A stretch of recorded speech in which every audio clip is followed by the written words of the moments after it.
The Hoosiers didn't have to wait long nor sweat it out on Sunday. They are a 4 seed going to the Midwest region. Let's talk about it. You are Locked On Hoosiers, your daily podcast on the Indiana Hoosiers. Part of the Locked On Podcast Network. Your team every day.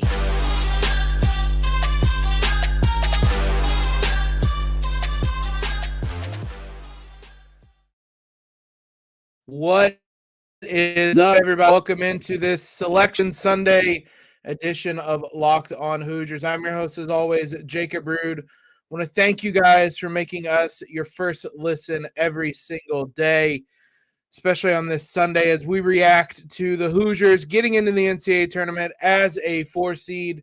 They will take on Kent State, the 5 seed. Should they win that game is Miami. A lot to break down, a lot to talk about. We'll do all that here in a moment. First, as I said, want to thank you guys for making us your first listen. Be sure you guys, if you're listening to this on a podcast feed, subscribe on YouTube so that you can join us on our next live show. The Hoosiers, there was some debate that seemed to come up really on Sunday, I guess, maybe Saturday or Sunday, about whether they'd be a 4 or a 5 seed. Ultimately, they land on that 4 seed line. Let me know in the comments if you guys are watching on YouTube what you thought, if you thought the Hoosiers should have been a 4 seed. If you have any thoughts on their matchup, let me know. But there was some debate. It seemed a little silly to me, especially when the teams that were being debated were ACC teams. It felt like Duke and Virginia were the teams that were potentially getting in over them. The ACC was really bad this year, and the Big Ten was not. So I'm glad the Hoosiers land on that 4 seed. I'm excited we didn't have to sweat it out with Selection Sunday and being on the bubble this year. No play-in game, nothing like that. It will be a 2002 Elite Eight rematch, I should say, between IU and Kent State. Also, this is in Houston's region. So if IU gets through the first weekend into the second weekend, the odds are they're probably playing 1 seed Houston, maybe even Iowa. And boy, I thought we were done playing Iowa. Not thrilled about that, but that is far down the line. That just haunted me the minute I saw it. It was an exciting weekend. It started off as an exciting weekend for the Hoosiers, exciting Big Ten tournament this weekend. I thought once Indiana won on Friday that they kind of firmed their spot as the 4 seed. The loss on Saturday was just kind of a typical Big Ten tournament performance from the Hoosiers. I didn't think it should have changed too much about their seeding. Again, as I said, it seemed to lead to some discussion about whether the Hoosiers were a 4 seed or somebody should jump them, things like that. I'm glad it didn't. To put up a bracket as we speak to get a picture or something of what IU's bracket's going to look like. So the top half of the bracket is number 1 Houston versus number 16 Northern Kentucky. Iowa will play Auburn 8-9 game. Number 5 Miami versus number 12 Drake in the 5-12 matchup. IU versus Kent State in the 4-13 matchup. I'm going to be honest, I don't know a ton about Kent State. We're going to obviously be spending this week learning a lot about them. But a team that is ranked 71st in KenPom. They were the Mid-American Conference Tournament champions. I can tell you, looking at their roster, the first thing that jumps out to me is their lack of a post threat. Their top scorers are all 2 of their top 3 scorers are guards. Their tallest player is 6'9". They have 1 6'8" player. That's kind of the first thing my eyes are drawn to, is who can match up with Trace Jackson Davis, whether anybody is capable of that. The other thing is going to be 3-point shooting. We saw on Saturday that the latest example of the Hoosiers struggling to match up with teams that shoot lots of threes. Penn State is kind of the extreme version of that, and IU did not match up well against them. Kent State, That doesn't seem to be their MO. They're average in terms of shooting 3-pointers. So we'll dive into all that in a minute. I'm just excited. The Hoosiers are back in the tournament. They're a 4 seed. This was a tough season, and it was, if you'd have told us, and I've had this perspective a couple times, if you would have said after January 11th when they lost to Penn State that this IU team was going to be a number 4 seed, I don't know that many people would have believed you. It speaks to the resiliency that this team has shown throughout the season and their ability to keep fighting, even in that Penn State game where it was done and dusted. They made a rally late, made it interesting, nearly tied the game. This team isn't going to go down without a fight. We saw last year when they got to the tournament, they played a really good St. Mary's team that really just kind of outmatched them. And to be honest, they went down without a fight. I'd be really surprised at this point in the season if that happens again, just because we've seen so many times them continue to fight. There have been examples of it. The Iowa game, they let go of the rope in that one, that Penn State game as well. But even in the games where they were being blown out, Northwestern, both Northwestern games actually, the Penn State game where it was getting away from them, they don't give up, and that's a good quality to have. There's a lot of good and bad qualities this IU team has, but never letting go of the rope. I shouldn't say never. The resiliency they've shown is something that will help them this coming week, this coming month, however long they end up playing. So we're going to take a look at Kent State a little more closely, get a sense of what the Golden Flash is, what their team looks like, what their season has looked like, get an early first look at them. Before we do that, guys, let's talk about Built Bar. The Built March Madness bracket is here. We know you have a favorite bar or puff, and now it's time to make it count. Go to builtmarchmadness.com to vote for your favorites. You know I will be voting for cookies and cream. It's a controversial pick, but you guys, I've said before how much I love cookies and cream. It's polarizing. If you want the Hoosiers to win, then you'll be voting for that bar too. Support your team, support your bar or puff. And when you vote for your favorite bar or puff, you will be entered into a drawing where 50 lucky Locked On listeners will get a free box of Built. Not only that, but one Locked On fan will get a 12-month subscription to Built to have Built's best bars or puffs delivered monthly straight to your door. You've got to try Built, the best protein bar ever. Seriously, they are so amazing. I promise. I've actually had them. They are actually good. And you won't think they're good for you. Covered in chocolate, have all these amazing flavors. Everything about them looks like a candy bar, but they are a protein bar and the best one you're going to have. So run to builtmarchmadness.com right now to vote for your favorite bar or puff and pick up a box while you're there. You can vote every day in March, so hop in and support your pick. Big thanks to you guys for making us your first listen or for joining us on the live show today. Grab your bracket and go listen to the Locked On College Basketball Breakdown with national analysis and the insights from our local experts. The Locked On College Basketball Bracket Breakdown has everything you need to make the most informed decisions on your bracket. Find the episode on Locked On College Basketball wherever you get your podcasts, as well as on YouTube. Let's take a look at Kent State.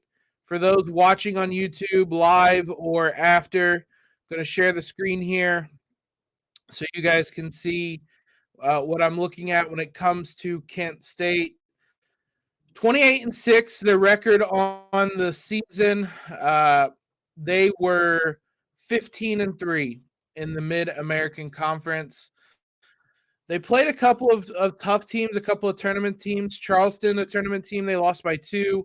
Houston, the number 2 overall seed, they lost to by 5. Gonzaga, they lost to by 7. But that was it in terms of quality opponents. They haven't played anyone since December 5th. They've played 2 top 100 teams. It was Toledo both times. Toledo is 87th ranked. and they beat them handily both times, once in the regular season, once in the championship game of the conference tournament. So in terms of record, they played some quality teams, but it's been a long time since they've done so. You can look at some of their advanced numbers: 110th in adjusted offensive efficiency, 38th in adjusted defensive efficiency. Not a team that's going to play particularly fast. You can tell just by looking at the greens and the reds. Generally speaking, this is a team that's good defensively and adequate offensively. 142nd in effective field goal percentage, so middle of the road in terms of shooting. Not a good three-point shooting team, but good inside of the arc. Average free throw shooting team. They don't turn the ball over. Above average in terms of offensive rebounding. The Hoosiers are going to have to box out in this one. Then you look at the defense. Lots of greens and lots of darker shades of green. Good in terms of defensive effective field goal percentage. They force turnovers. That's been an issue off and on, more on than off for the Hoosiers. So that'll be something to monitor. They do give up a lot of offensive rebounds, and they do put teams on the line a lot. That is the darkest red there. This is going to be a long game between how much IU fouls and how much Kent State fouls. There's going to be a lot of free throws in this game. Kent State is 158th in free throw percentage. The Hoosiers are 207th. So not only a lot of free throws, a lot of missed free throws in this one. 3-point percentage, they defend the three well, which I don't know how much that even really matters to Indiana. They don't take a lot of them. They defend the two well generally. And then they, just in terms of block steals, they do that well. Like I said, they don't give up many they don't shoot many three-pointers. They do give up a fair amount, but they just don't go in. So my guess would be they're allowing them in certain areas of the court where it's a lower percentage shot, not the corners, not the top of the key, kind of on those wings. Again, that part of it, I don't even really know how much it matters to Indiana, because the Hoosiers they just don't want to shoot the ball. So one other thing you can look at is this column over here, the tougher games they played this season. The A tier, B tier games on the season, they've only played 5 and they've only won one of them. So granted, a couple of those were against top 10 teams, Houston and Gonzaga, but it's a team that is both tested, but they didn't pass those tests. So how much does that matter? It's just first glance, kind of looking at it, it's not a bad matchup. My worry was that IU was going to get some IU was going to get some sort of mid-major that hoist threes, and it was going to just be a terrible matchup for Indiana. It doesn't seem like that's the case, and you can look at their just raw numbers. They're a 33% three-point shooting team, and they're 97th in the country in three-pointers attempted per game. So they're not just hoisting away from range in this one. So first glance, it's a good matchup. It's a 4 versus 13 game. That should be the Hoosiers should be favored in this one. There's also, and I'm going to be honest, I don't know a ton about this. Again, one of those things we're going to have to look into, but the coach of the team, Rob Sinderoff, was on the coaching staff in 2007 with Kelvin Sampson when they both had to resign for the whole recruiting mess and whatnot. So IU's going to face Sinderoff in the round of 16 or the round of 64, and they could face Sampson in the round of 16. There's plenty of juicy matchups. You can take a glance if you want to at the Sweet Six or the round of 32 matchup. If you want to take a look at Miami, that's the team that Indiana had been kind of mocked up against in the bracketology for a while. So I think it's a name. When I saw Miami, my first thought was, oh, this is where the Hoosiers are going to be. Miami is 40th overall in KenPom, and a team that is, I think, another good matchup for Indiana. Again, not a team that shoots a lot of three-pointers, a team that is good offensively, but not really that good defensively. So that's down the line, and we might take a look at it a little bit later on. But this feels, again, a lot of this is first glance, instant reaction before I really get a chance to look at everything. It feels like this was a pretty good draw for Indiana. And if you want to look even further, I mean, Houston may have lost their point guard, or Marcus Sasser, for maybe the rest of the season. That injury looked really bad. He's probably not going to be 100%, so maybe you get a less than 100% Houston. The downside, I can't stop looking at Iowa right there and just having nightmares of you get to a Sweet 16, you play an 8 seed, and it's freaking Iowa, and we lose because we can't beat Fran McCaffrey. But the top half of this bracket, it feels like it's a conceivable bracket for Indiana to get out of, the top half of it.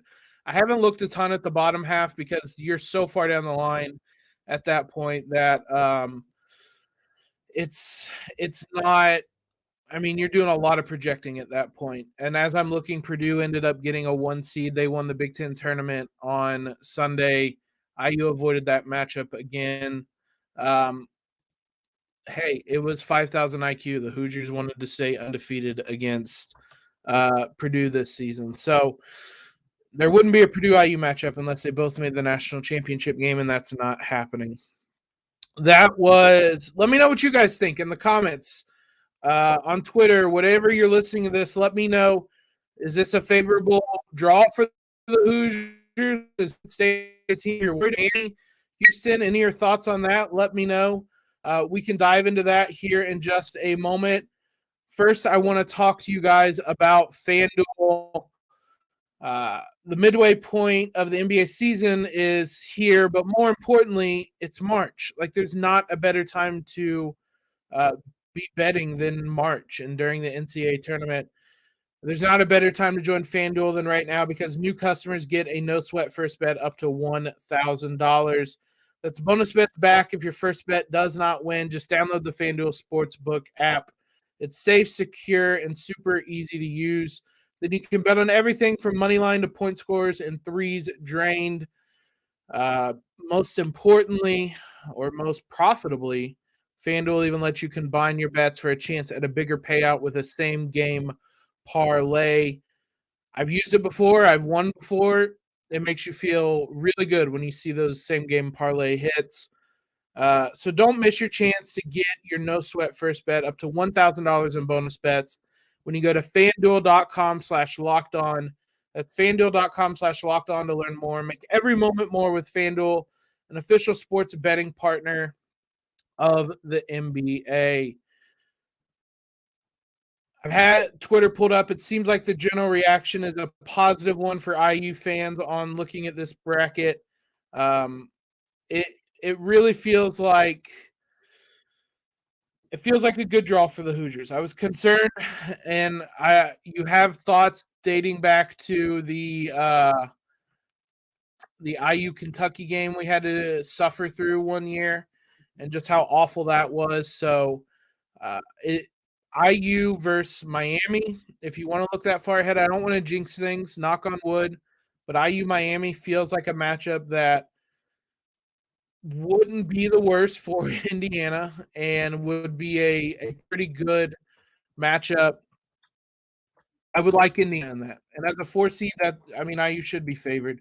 So this feels like a good chance for Indiana to get back to the Sweet 16.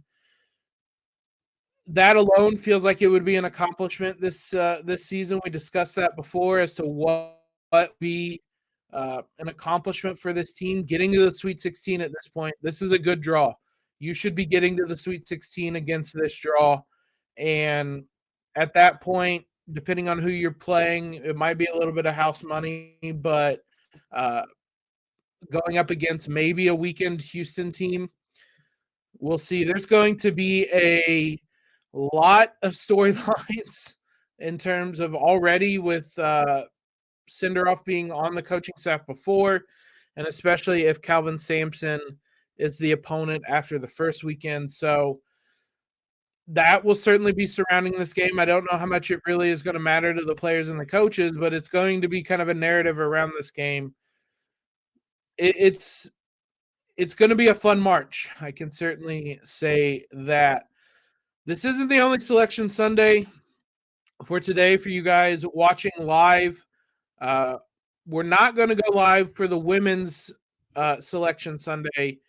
I'm just going to record a segment of that, tack it on to the end of the podcast. So be sure you guys check that out, even if you're watching live. If you're listening, be sure that you're subscribed over at YouTube. We're going to have a full week. We're going to get in touch with some people who cover Kent State, get a sense of what the Golden Flashes are about this season, what type of matchup it is going to be, and whether the Hoosiers can avoid being that 13-4 upset. That is the last thing Indiana – that's the last thing we want. So be sure you guys are subscribed. Be sure you guys are checking us out, whether on Twitter at @LO_Hoosiers, on YouTube, whatever podcast feed you listen to. Make sure you're also checking out Locked On College Basketball. It's a perfect time to head on over there. We're going to have tons of coverage throughout the network tied into Locked On College Basketball. Isaac Shade and Andy Pat do a great job. So it is March Madness. It is NCAA Tournament time. There's no better time of the year. Soak up all the podcast, the coverage you can in this next week by listening to us and listening to Locked On College Basketball. Again, follow us wherever. Rate and review. We'll be here throughout the week. It's going to be a fun one. It's going to be a busy one. But until then, guys, everybody have a great start to your week. And as always, go Hoosiers.